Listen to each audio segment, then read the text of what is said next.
7వ వచనం నుంచి మరి మనం ధ్యానం చేసుకున్నట్లయితే, ఏలయనగా మనము ఆయనకు మొర్రపెట్టినప్పుడల్లా మన దేవుడైన యెహోవా మనకు సమీపముగా ఉన్నట్లు మరి ఏ గొప్ప జనమునకు ఏ దేవుడు సమీపముగా ఉన్నాడు. మరియు నేడు నేను మీకు అప్పగించుచున్న ఈ ధర్మశాస్త్రం అంతటిలో ఉన్న కట్టడలను నీతి విధులను గల గొప్ప జనమేది.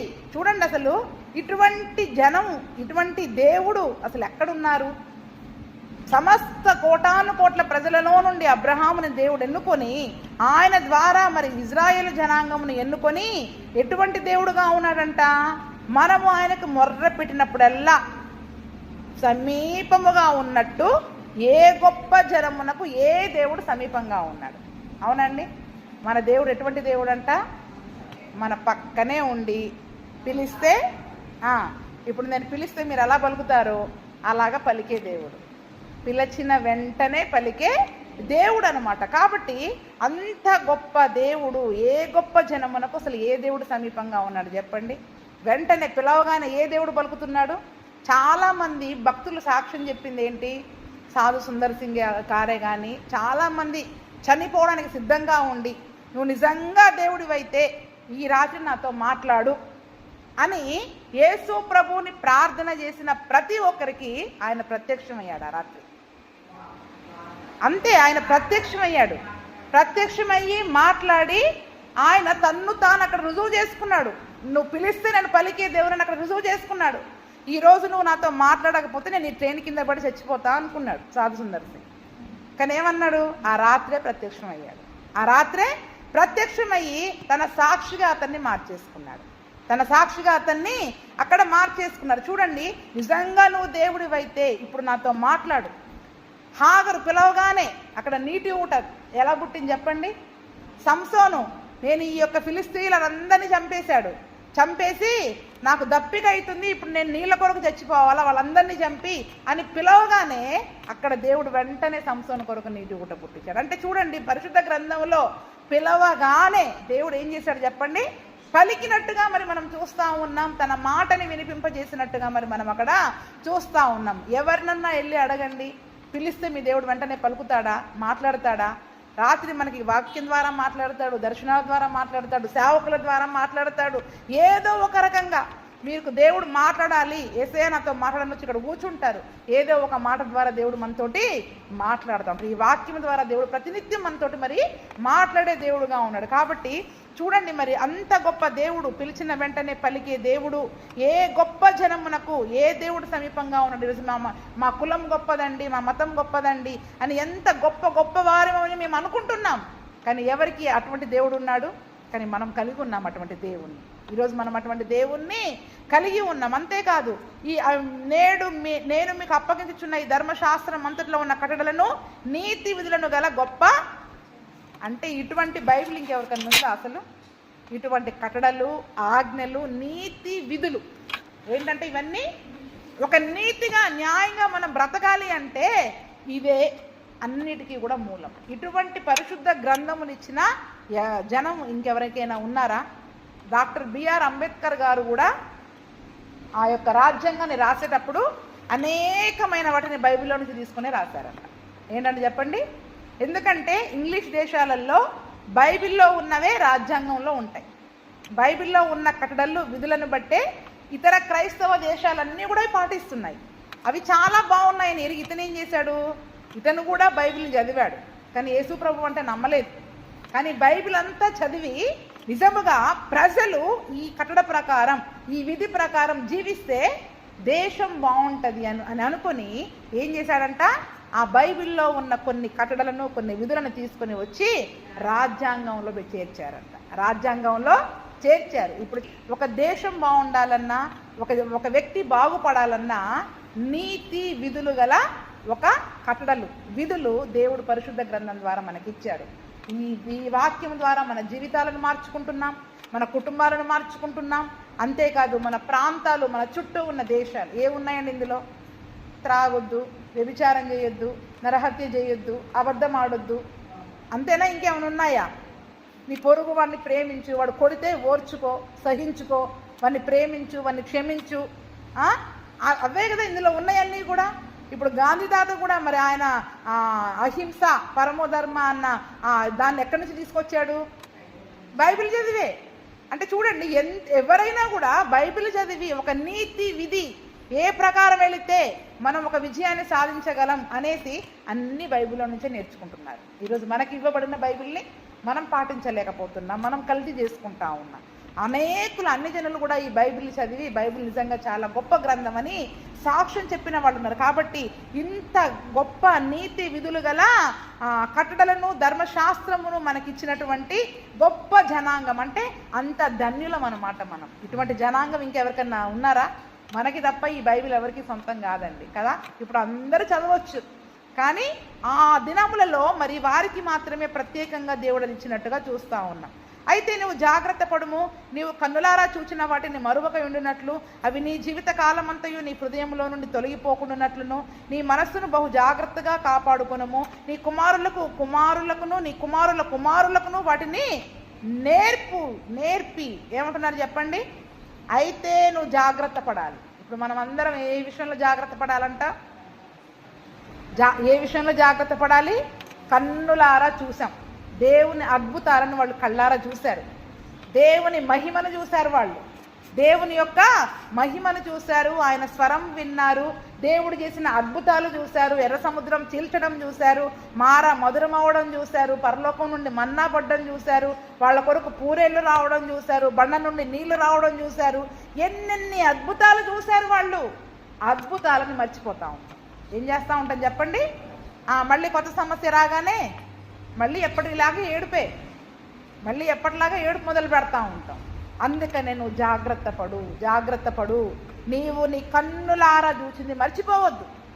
అది మర్చిపోతేనే ఏడుస్తాం. మళ్ళీ అది మర్చిపోలేదనుకో, అంత పెద్ద సమస్య నుండి దేవుడు విడిపించాడు, ఇది ఏ పాటిది అని మనకి ఏం తెచ్చుకుంటాం చెప్పండి? మనకి మనం ధైర్యం తెచ్చుకుంటాం. అందుకనే మర్చిపోకుండా జాగ్రత్త పడాలి. ఫస్ట్ ఏం చెప్పండి? మనకి ఎంత సులువు కదా. పోయిన వారం ఏం వాక్యం చెప్పామంటే గుర్తులేదండి, మర్చిపోయామండి. మరి అప్పుడు వాళ్ళకి ఏమైనా పుస్తకాలు ఉన్నాయా? రాసుకున్నారా? మనిషి ప్రతి ఒక్కరిలో బైబిల్ ఉందా? చేతికి ఒకరికి బైబిల్ ఉందా? ఆ రోజుల్లో ఎవరికి ఏం లేదు. మోషే చెప్తుంటే, నోట్లో నుండి చెప్తుంటే హృదయంలో విని హృదయంలో భద్రం చేసుకోవడమే. అందుకని అక్కడ ఏమంటున్నాడు? నువ్వు మర్చిపోకుండా ఉండాలంటే ఏం చేయాలి? అవి నీ జీవితకాలం అంతా నీ హృదయంలో నుండి తొలగిపోకుండా ఉండాలి. అంటే హృదయంలో భద్రం చేసుకోవాలి. విన్న వాక్యాన్ని ఎక్కడ భద్రం చేసుకుని వెళ్ళాలి? మరి మన హృదయంలో వాక్యం కంటే ఎక్కువ ఉంటాయి, వేరే అన్నీ ఎక్కువ ఉంటాయి. అన్నిటికీ స్థలం ఉంటుంది, వాక్యానికి మాత్రమే స్థలం ఉండదు. అవునా? పోయిన సంవత్సరంలో వాళ్ళు ఏమని తిట్టారంటే మస్తు చెప్తాం, పొల్లు పోకుండా చెప్తాం ఏమేమి తిట్టారో. అవి బాగా గుర్తుంటాయి. కనీసం పోయిన వారం ఏం వాక్యం చెప్పామంటే అది గుర్తుండదు. అంటే నీ హృదయంలో దేనికి స్థానం ఇస్తున్నాం మనం? పుటము వేయబడిన, శుద్ధి చేయబడిన ఆ యొక్క బంగారం, వెండి బంగారాల కంటే అమూల్యమైన, నేను అంతకుముందు కూడా చెప్పా, ఆయన వెండి బంగారాలాగా ఇప్పుడు నా నోట్లో నుంచి ఈ వాక్యం పడితే ఎన్ని ఏరుకుంటారు? అవునా? ఏరుకోవడం మొదలు పెడతారు. అంటే ఇప్పుడు వాక్యం అనేసరికి మన హృదయంలో వాటికి స్థలం ఇవ్వట్లేదు. అందుకనే మన హృదయంలో వాటిని భద్రం చేసుకోవాలి, హృదయంలో నుండి తొలగిపోవద్దు. వాక్యానికి తప్ప దేనికి మీ హృదయంలో స్థానం ఇవ్వద్దు. దేనికి చెప్పండి? వాక్యానికి తప్ప. నేను వాక్యం మర్చిపోతానని చెప్పి అన్నీ మర్చిపోతా, స్టవ్ మీద కూర పెట్టి కూడా మర్చిపోతా. ఎందుకు? హృదయం నిండా, మనసు నిండా ఏముంటుంది చెప్పండి? ఇదే ఉంటుంది. అడగంటే ధ్యాస నాకు దానిపైన ఉండదు, వేరే పనులపైన ఉండదు. ఎక్కడ ఇది మర్చిపోతానేమో. ఒక సంగతిని గురించి నేను ధ్యానం చేసేటప్పుడు 2-3 వాక్యాలు రాసుకునేటప్పుడు పదే హృదయంలో, మనసులో ఏముంటుంది చెప్పండి? దాని గురించే ధ్యాస. అందుకే కూర్చున్నా లేచినా దాని గురించి మనం ధ్యాస కలిగి ఉంటే, దివారాత్రము దానిని ధ్యానించేవాడు, దివారాత్రం మనం ధ్యానిస్తూ ఉంటే అసలు అది హృదయంలో నుంచి పోవు. మనం తొలగిపోకుండా జాగ్రత్త పడండి, మర్చిపోకుండా జాగ్రత్త పడండి. నీ హృదయంలో నుంచి వాక్యం పోయింది అంటే ఇంకా వాక్యానుసారంగా ఎలా జీవిస్తాం మనం? వాక్యమే లేకపోతే హృదయంలో వాక్యానుసారంగా ఎలా జీవిస్తాం? అందుకనే నీ హృదయంలో నుంచి తొలగిపోకుండా కాపాడుకునే బాధ్యత నీది, బాధ్యత మీది. జాగ్రత్త పడే బాధ్యత నీది. ఇంటిలో బంగారం పోతే ఎంత బాధపడుతున్నావో, హృదయంలో వాక్యం లేకపోతే అంతే బాధపడాలి. అయ్యో ఈ ఒక్క వాక్యం గుర్తు రావట్లేదేంటి? కూర్చుంటే 10 కంటత వాక్యాలు గుర్తొస్తాయా మనకి? విన్న వాక్యాలు మనకు గుర్తు రావాలి, ఇక్కడ ఉంటే వస్తాయి. ఏం చెప్పండి? హృదయంలో ఉన్న దాన్ని బట్టి నోరు మాట్లాడుతుంది కదా. హృదయంలో ఉన్న దాన్ని బట్టి ఈ వాక్యాలన్నీ మనం హృదయంలో దాచుకుంటే ఖాళీగా ఉన్నప్పుడు వాటిని మనం నెమరు వేసుకుంటా ఉంటాం. అందుకనే వినేటప్పుడు నిద్రపోకండి, ఆసక్తిగా వినండి, జాగ్రత్తగా వినండి. ఎక్కడ మర్చిపోతానో, ఎక్కడ వీటిని విడిచిపెడతానో, నా హృదయంలో నుంచి ఎక్కడ తొలగిపోతాయో అని జాగ్రత్త పడి నీ హృదయంలో నుంచి తొలగిపోకుండా జాగ్రత్త పడు. అంతేకాదు నీ మనస్సును బహు జాగ్రత్తగా కాపాడుకో. ఇంకా డేంజర్ ఇది. మనస్సు ఏం చేస్తూ ఉంటుంది, ఎక్కడెక్కడికో ఉరుకుతూ ఉంటుంది. ఇక్కడ కూర్చొని మనం ఇక్కడే ఉంటాం, మనసు ఎక్కడికి పోద్ది?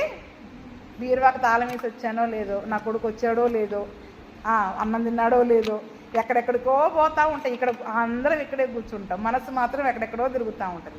అది ఇంకా డేంజర్ మనస్సు. దాన్ని ఇంకా జాగ్రత్తగా కాపాడుకోండి. అందుకనే పట్టణమును స్వాధీనపరుచుకున్న వానికంటే తన మనస్సుని స్వాధీనపరుచుకున్నవాడు శ్రేష్ఠుడంట. తన మనస్సుని, హృదయాన్ని మన కంట్రోల్లో ఉంచుకోగలగాల. వేరే మన మనసులోకి రాకుండా, మన హృదయంలోనికి రానివ్వకుండా వాక్యముని మాత్రమే మన హృదయంలో ఉంచుకొని జాగ్రత్త కాదు, ఇంకా బహుజాగ్రత్త పడాలి. ఈరోజు ఒక బంగారాన్ని ఎంత జాగ్రత్తగా కాపాడుకుంటావో దేవుని వాక్యాన్ని అంత జాగ్రత్తగా కాపాడుకోవాలి. ఎందుకు కాపాడుకోవాలంటే ఇవి నువ్వే కాదు, నీ కుమారులకు నువ్వు నేర్పాల. 4వది ఏంటి చెప్పండి? మొదటిది మర్చిపోవద్దు, హృదయంలో నుంచి తొలగించుకోవద్దు, మనస్సుని బహుజాగ్రత్తగా కాపాడుకోవాలి. ఎందుకు కాపాడుకోవాలి? నీ ఇక్కడే లేదు ఒక్క వాక్యం. నీ కొడుక్కి ఏం చెప్తావు? నీ కూతురికి ఏం వాక్యం చెప్తావు? నీ మనుమడికి కూసోబెట్టి అయ్యా యేసు ప్రభు చేసిన కార్యాలు ఇవి అని ఏం చెప్తారు చెప్పండి? ఇంకా మీరు అందుకే మనం చెప్పలేకపోతున్నాం, వాళ్ళు అసలు వినలేకపోతున్నాం. కానీ దేవుడు ప్రతి తల్లిదండ్రులకు ఇచ్చిన బాధ్యత పిల్లలకు నేర్పాలి. అంతకు మునుపు కూడా చెప్పాము. మీరు ఇక్కడ నేర్చుకున్న వాటిని వెళ్ళి ఏం చేయాలి చెప్పండి? ఇంట్లో మీ కుటుంబానికి నేర్పాలి, మీ పిల్లలకి నేర్పాలి. అది దేవుడిచ్చిన ఆజ్ఞ. ఇక అన్ని దినాలు వివాహాలు చేసుకుని వెళ్ళిపోయిన వాళ్ళ సంగతి వేరే. కానీ ఇంకా పెళ్ళిళ్ళు కాకుండా ఉన్న పిల్లలు ఉన్నారు, చిన్న పిల్లలు ఉన్నారు. వారికి నడవవలసిన త్రోవను వారికి మనము నేర్పాల్సిందే. వాడు విననివ్వకపోనివ్వండి, చెప్పడం మీ బాధ్యత. ఏం చెప్పండి? చెప్పడము మీ బాధ్యత. అందుకని మీ కుమారులకు నేర్పండి. అంతేకాదు నీ కుమారులకి ఊరికే మనమలను ఎత్తుకొని ముద్దు చేయడం కాదు, యేసయ్య మాటలు 4 చెప్పండి. ఎంతసేపు వాళ్ళ కడుపు చూడడం కాదు, వాళ్ళ హృదయాన్ని కూడా చూడండి. ఏం చూడండి? మనమళ్ళు అంటే ఏం వండి పెట్టాలా అదే తెలుసు మనకి. కానీ వాడికి ఏం వాక్యం నేర్పిద్దాం, ఏ మాటలు నేర్పిద్దాం అనే కొన్ని మంచి మాటలు నేర్పండి. వాళ్ళకి మంచి మాటలు నేర్పండి. నువ్వు నీ దేవుడైన యెహోవా సన్నిధిని నిలిచి ఉండగా, యెహోవా నా యొద్దకు ప్రజలను కూర్చుము, వారు ఆ దేశము మీద బ్రతుకు దినములన్నీ నాకు భయపడ నేర్చుకొని తమ పిల్లలకు నేర్పునట్లు వారికి నా మాటలను వినిపించదనని ఆయన నాతో చెప్పిన దినమును గురించి వారికి తెలుపుము. అప్పుడు మీరు సమీపించి ఆ కొండ దిగువర నిలిచితిరి. ఏమంటున్నాడు? ఎందుకు ప్రజలను కూర్చోమంటున్నాడు? ప్రజలు వినాలా, హృదయంలో భద్రం చేసుకోవాలా, మనస్సులో బహుజాగ్రత్తగా కాపాడుకొని వాళ్ళ పిల్లలకు చెప్పాలా. బ్రతుకు దినములన్నీ దేవునికి భయపడడం నేర్చుకోవాలా. ఎలా భయపడాలో పిల్లలకు కూడా నేర్పియాలి. దేవుని సన్నిధికి వస్తే ఎలా ఉండాలో పిల్లలకు నేర్పించుకొని తీసుకురండి. అన్ని సేవకులే చెప్పకూడదు. మనం విన్న వాక్యాలు, ఎన్ని వాక్యాలు వింటున్నారు? ప్రతిదీ దేవుని మందిరంలో పిల్లలు ఎలా ఉండాలి, ఎలా కూర్చోవాలి. ఎక్కడికి పోయింది మీ అమ్మాయి? క్లాస్ రూమ్లో నుంచి అలాగే బయటికి వెళ్తుందా చెప్పండి? క్లాస్ రూమ్లో నుంచి బయటికి వెళ్తారా? వెళ్ళరు. కానీ ఇక్కడికి వస్తే మాత్రం ఇవే కాదు, చాలామంది పిల్లలను చూస్తున్నాం మనం. ఆ కళ్ళు మూసుకొని ఆరాధన చేయరు, చప్పట్లు కొట్టరు, పాటలు పాడరు. నేర్పండి. దేవుని సన్నిధిలో దేవునికి భయపడడం మీరు నేర్చుకోండి, మీ పిల్లలకు నేర్పండి. మీరు నేర్చుకొని మీ పిల్లలకు నేర్పండి. మీరు నేర్చుకొని నేర్పడానికి ఈ మాటలను నేను వినిపిస్తున్నానని అక్కడ చెప్పినట్లుగా చూస్తూ ఉన్నాను. ఇంతవరకు మరి ఎందుకు దేవుని కట్టడలను, విధులని, ఆ యొక్క ఆజ్ఞలను ఇచ్చాడు? తీసివేయకూడదు, కలపకూడదు, ఆ యొక్క వాక్యాన్ని హత్తుకొని ఉండాలి. ఆ హత్తుకొని ఉండడం ద్వారా మరి జ్ఞాన వివేచన గల జనముగా, మరి దేవుని యొక్క జనముగా మరి మనం ఈ లోకములో పిలువబడతాము. అంతేకాకుండా అవి మన హృదయంలో వాటిని భద్రం చేసుకొని జాగ్రత్తగా కాపాడుకొని మన పిల్లలకి మరి వాటిని నేర్పించేవారిగా ఉండాలి అని దేవుడు అక్కడ తెలియజేస్తూ ఉన్నాడు. 11వ వచనం నుంచి మరి మనం చూసుకున్నట్లయితే అప్పుడు మీరు సమీపించి ఆ కొండ దిగువ నిలిచితిరి. చీకటియు మేఘమును గాఢాంధకారమును కమ్మి ఆ కొండ ఆకాశము వరకు అగ్నితో మండుచుండగా యెహోవా ఆ అగ్ని మధ్య నుండి మీతో మాట్లాడెను. మాటల ధ్వని మీరు వింటిరి కానీ ఏ స్వరూపమును మీరు చూడలేదు, స్వరము మాత్రమే వింటిరి. అక్కడ జరిగిన సంగతిని చెప్తా ఉన్నారు. మీరు వీళ్ళ సీనాయి కొండ దగ్గర చూడండి. సీనాయి కొండ దగ్గర మోషే దేవునితో మాట్లాడడానికి వెళ్ళినప్పుడు ఆ 10 ఆజ్ఞలు ఇచ్చిన తర్వాత కట్టడలు విధులు బోధించేటప్పుడు ఆకాశం అంతా కూడా ఎలాగ మండుతుందంట, ఆకాశము వరకు కొండ దగ్గర నుండి పైన ఆకాశం నుండి ఒక అగ్ని దిగి వచ్చి కొండ వరకు, అంటే చూడండి ఒక అగ్ని ధూపస్తంభం లాగా ఎట్లా లేస్తుంది కొన్ని తగలబడిపోయినప్పుడు, అలాగా ఆకాశము నుండి కొండ మీద వరకు ఇట్లా అగ్ని మేఘము అలాగా దిగి వచ్చి అందులో నుంచి ఆ దినమున ఇజ్రాయేలు ప్రజలందరితో కూడా దేవుడు అక్కడ మాట్లాడాడు. మాట్లాడినప్పుడు మాటల శబ్దమే మీరు విన్నారు, ఏ రూపం మీరు చూడలేదు. ఏం చెప్పండి?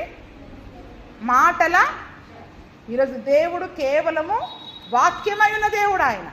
ఆయనకి ఏ స్వరూపాన్ని మనం ఆపాదించొద్దు. అందుకని అక్కడ మీరు మరీ చెప్తా ఉన్నారు, మీరు ఏ స్వరూపాన్ని చూడలేదు, స్వరం మాత్రమే విన్నాడు. మనం సేవించే దేవుడు ఆత్మ అయిన దేవుడు కాబట్టి మనం ఆత్మతో సత్యముతో ఆయనని ఆరాధించాలి. అందుకనే కనానుకు వెళ్ళిపోయిన తర్వాత మిగిలిన జాతుల వాళ్ళందరూ ఏదో ఒక రూపంలో దేవుణ్ణి చూసుకుని ఆరాధన చేస్తూ ఉంటారు. మనం ఏమనుకుంటాం, రూపం ఇదే కానీ హృదయంలో ఎవరున్నారు, యేసుప్రభువే ఉన్నాడండి అని అనుకొని అలాగా ఏ స్వరూపాన్ని కూడా మరి వారు చేసుకోకుండా అక్కడ మరీ చెప్తా ఉన్నాడు, మీరు స్వరూపం చూడలేదు. చూడండి ప్రకటన గ్రంథంలో యోహాను పరలోకానికి వెళ్ళినప్పుడే కానీ, దానియేలు దర్శనాలు చూసినప్పుడే కానీ, జకరియా దర్శనాలు చూసినప్పుడే కానీ ఆయన వెలుగును మాత్రమే చూశారు కానీ ఆయన స్వరూపాన్ని ఎవ్వరూ చూడలేదు. తల మొదలుకున్న కాలు వరకు ఒక నిలువుటంగి ధరించుకున్న ఒక వ్యక్తిని ఆ రూపాలను చూసి ఆయన దేవుడని వాళ్ళు గ్రహించుకున్నారు కానీ, ఆయన శబ్దాన్ని విని దేవుడని గ్రహించుకున్నారు కానీ ఎవ్వరు ఏ భక్తులు కూడా, ఈవెన్ మోషే అడిగినా కూడా ఏమన్నాడు, నువ్వు నన్ను జాలదు, నువ్వు నన్ను చూడలేవు, నన్ను చూసి ఎవరు కూడా నరులు బ్రతకలేరు. ఈరోజు చాలామంది నేను దేవుణ్ణి చూసా ఏదో స్వరూపాలను చూసి మనం ఏం చేస్తున్నాం, దేవుణ్ణి చూసామని మనం చెప్పుకుంటా ఉన్నాం. అందుకని అక్కడ అంటున్నాడు, ఏ రూపానికి మనం దేవుణ్ణి ఆపాదించొద్దని, ఏ రూపానికి మనం దేవుణ్ణి ఆపాదించొద్దు. ఎందుకంటే మీరు చేయవలసిన ఆయన విధించిన నిబంధనను అనగా 10 ఆజ్ఞలను మీకు తెలియజేసి 2 రాతి పలకల మీద వాటిని రాశాడు. ఏం చెప్పండి? 10 ఆజ్ఞలు ఆయన 2 రాతి పలకల మీద రాసిచ్చాడు. ఆజ్ఞయే దేవుడు, వాక్యమే దేవుడు. అక్కడ విధిని మనం పాటించడమే, ఆ వాక్యాన్ని నెరవేర్చడమే దేవుడు మన జీవితంలో మనలో నిలిచి ఉన్నట్టుగా గుర్తు. అంతేకాని ఆయన వాక్యాన్ని మీకు పలకల మీద రాసిచ్చాడు కానీ ఆయన స్వరూపాన్ని ఇదిగో నన్ను పూజించను అని చెప్పలే. వాక్యాన్ని రాసిచ్చి ఈ వాక్య ప్రకారం మీరు చేయండి, ఈ ఆజ్ఞల ప్రకారం మీరు జీవించండి అని అక్కడ చెప్పినట్టుగా చూసాం. మీరు నది దాటి స్వాధీనపరుచుకున్న దేశంలో మీరు అనుసరించవలసిన కట్టడలు విధులు మీకు నేర్పవలదని యెహోవా నాకు ఆజ్ఞాపించెను. హోరేబులో యెహోవా అగ్ని జ్వాలల మధ్య నుండి మీతో మాట్లాడిన దినమున మీరు ఏ స్వరూపాన్ని చూడలేదు కాబట్టి మీరు చెడిపోయి భూమి మీద ఉన్న ఏ జంతువు ప్రతిమనైనా, ఆకాశమందు ఎగురు రెక్కలు గల ఏ పక్షి ప్రతిమనైనా, అక్కడ చూడండి ప్రతిదీ ఖచ్చితంగా రాశాడు. ఆ యొక్క ప్రతిమలను మనం తయారు చేసుకుంటే చెడిపోయిన వాళ్ళమేనంట. ఏం చెప్పండి? ఏదో ఒక రూపానికి దేవుణ్ణి మనం ఆపాదించినట్లయితే చెడిపోయిన వారముగా ఉంటాము. కాబట్టి జంతువే కానీ, జంతువు ప్రతిమే కానీ, ఎగిరే రెక్కలు గల పక్షి ప్రతిమే కానీ, పురుగు ప్రతిమే కానీ, ఇప్పుడు అందరూ బల్లులు, తొండలు, పాములు, బొమ్మలు తయారు చేస్తారు కదా, ఎగిరే పక్షులని అన్నీ తయారు చేసుకొని తెచ్చుకొని ఇంట్లో చాలా డెకరేషన్ చేసుకుంటూ ఉంటారు కదండి. డెకరేషన్ చేసుకోవడం వేరు కానీ వాటిని పూజించడం వేరు కదా. అసలు ప్రతిమే చేయొద్దని వాక్యం. ఆ ప్రతిమని చేయడమే పొరపాటు. ఎందుకంటే దేవుడు సృష్టించిన సృష్టిని ప్రతిరూపముగా మనం మలచకూడదు. ప్రతిరూపంగా మనము మలచకూడదు. సాధ్యమైతే మన ఇంట్లో ఉండకపోయినా మంచిది. కొద్దిమందికి అది గదులుతున్నట్టు అందులో నుంచి కూడా మాట్లాడుతూ ఉంటారంట. పక్షి బొమ్మ మాట్లాడింది, అది మాట్లాడింది, ఇది మాట్లాడింది. సైతాన్ ఏం చేస్తూ ఉంటుంది చెప్పండి?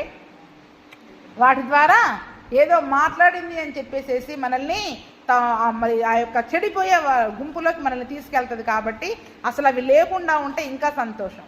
అందుకే చేప బొమ్మలే కానీ, ఆడప్రతిమే కానీ, ఆడోళ్ళు కదా మగోళ్ళు కానీ, అసలు ఏ స్వరూపము కలిగిన ఒక విగ్రహము, ఒక బొమ్మ, ప్రతిరూపము, మనిషి బొమ్మలు కూడా ఉండొద్దు.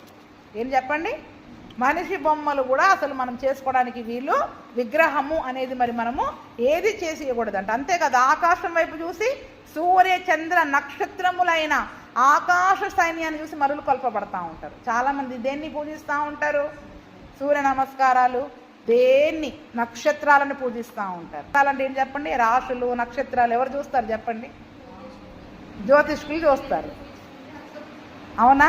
అంటే మామూలుగా అందులో ఉన్నోళ్ళకి ఏ రాశిలో పుట్టారు, ఏ నక్షత్రంలో పుట్టారు, అవన్నీ వాళ్ళకు ఉంటాయి. అంటే వాళ్ళు వాటిని పూజించే వాళ్ళు కాబట్టి అది. ఇప్పుడు మనం జ్యోతిష్కుని దగ్గరికి వెళ్ళారనుకోండి, ఏం చేస్తాడు? వాడేం చేస్తాడు? నీ నక్షత్రం ఏంటి, నీ రాశి అన్నట్టు. అంటే ఇప్పుడు మనం ఏం చేస్తున్నాం? ఆ నక్షత్రాలని మనం పెట్టుకొని, ఆ పేర్లు పెట్టుకొని వాటి వైపు మరులు కల్పబడతా ఉన్నాం. అందుకనే ఈ సోద చెప్పడాలు, జ్యోతిష్కాలే కానివ్వండి, ఈ నక్షత్రాలు చూడడం, ఈ వాస్తులు చూడడం, వాళ్ళు కూడా ఏం చూస్తారు చెప్పండి? ఏ దిక్కున ఏ ఉన్నాయి ఇవే చూస్తారు. అంటే వాళ్ళు పాటించే ఆ విగ్రహ పూజలకు సంబంధించిన దేనినైనా కూడా మనం ఏం చేయకూడదు చెప్పండి? వాటి జోలికి వెళ్ళకూడదు, చేయకూడదు. అవి చెయ్యకుండా, వాటికి నమస్కరించకుండా, వాటిని పూజించకుండా మీరు బహు జాగ్రత్త పడండి. ఏం చేయాలి చెప్పండి?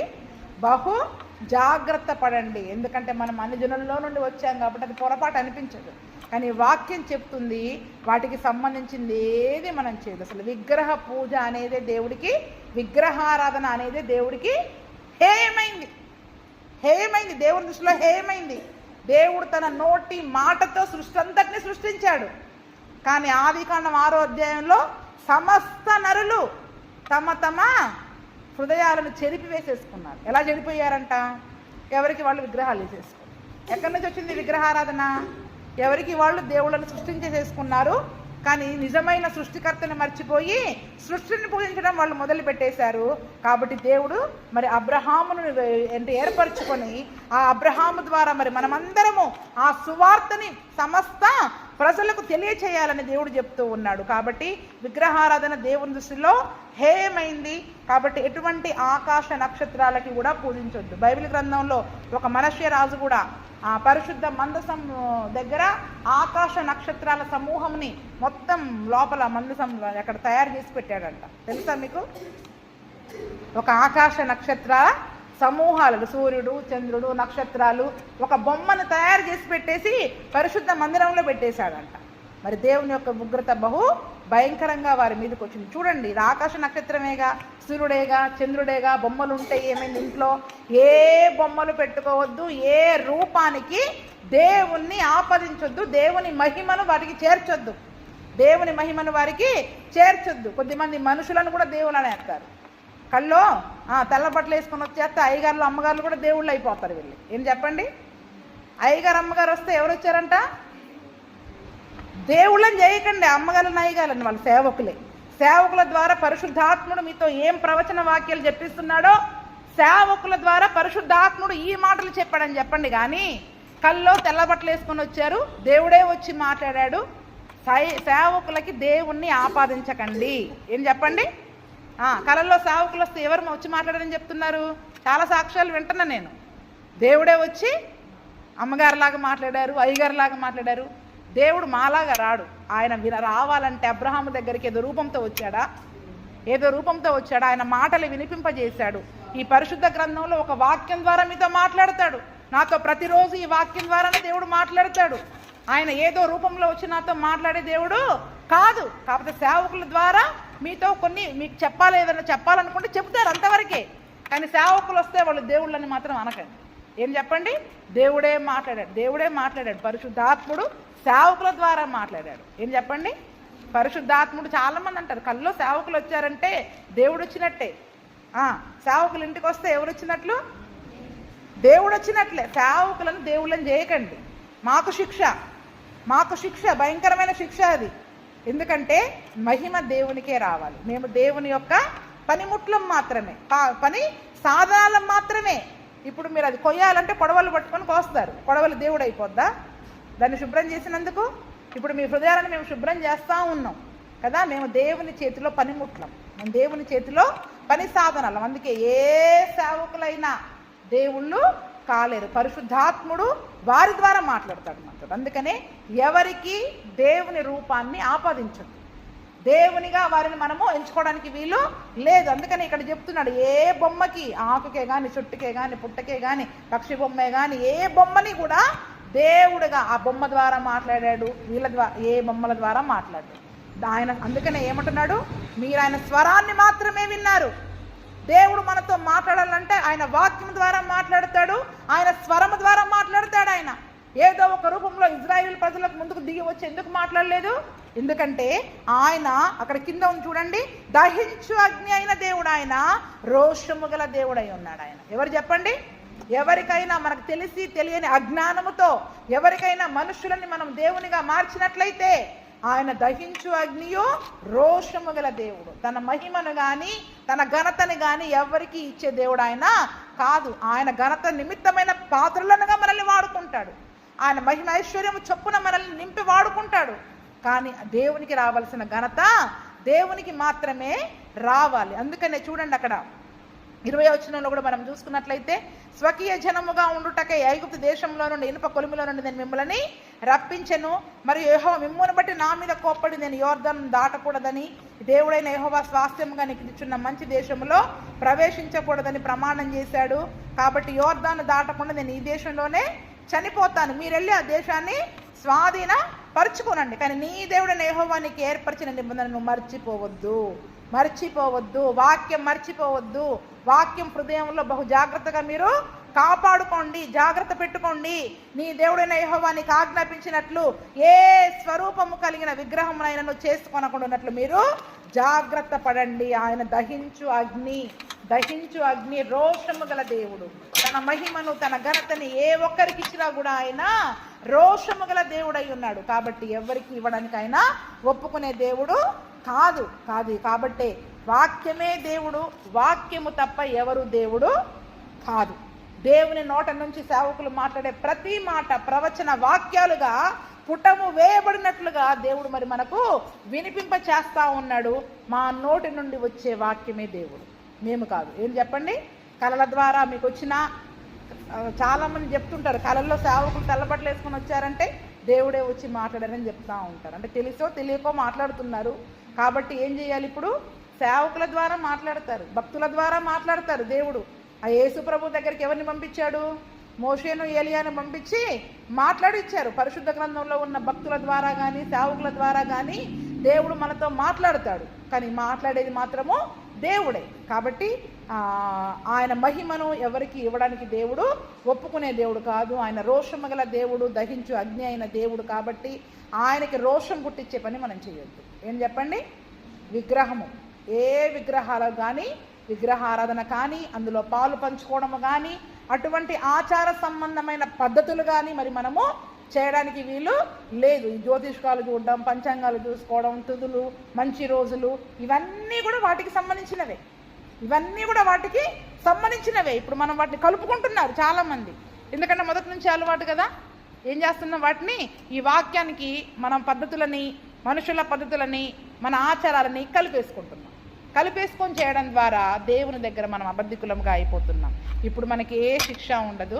తీర్పు దినమున దేవుని ముందు మరి మనము అబద్ధికులంగా నిలబడినట్లయితే ఆ జీవ వృక్ష ఫలాలు ఆ పరిశుద్ధ పట్టణంలో మరి మనకు పాలు ఉండదని దేవుడు ఖచ్చితంగా వాగ్దానం చేశాడు. ఉన్నది ఉన్నట్టుగా పాటిద్దాం. దేవుని వాక్యము స్వచ్ఛమైంది, పుటము వేయబడింది, ఉన్నది ఉన్నట్టుగా పాటిద్దాం. పాటించే శక్తి మనకి లేకపోతే సహాయం కొరకు దేవుణ్ణి వేడుకుందాం. ఆయన శక్తిగల దేవుడు. ఎంతోమంది బలవంతులని జయించే శక్తిని ఇజ్రాయేల్ ప్రజలకు ఇచ్చాడు. ఈ చిన్న చిన్న సమస్యలను జయించే శక్తిని మనకి ఇవ్వడా? చెప్పండి, ఇస్తాడా? ఇవ్వడా? ముందు ఆయన కనికరం కొరకు, కటాక్షం కొరకు వేడుకోండి. అయ్యా నాకు సహాయం చేయి, నీ వాక్యానుసారంగా జీవించే కృపను నాకు దయచేయి. మేము అబద్ధికులముగా నీ సన్నిధిలో నిలవపడకూడదయ్యా, నీ శిక్షను మరి మేము పొందుకోకూడదని వేడుకునే కృపను ప్రభువైన యేసుక్రీస్తు మనకందరికీ దయచేయునుగాక.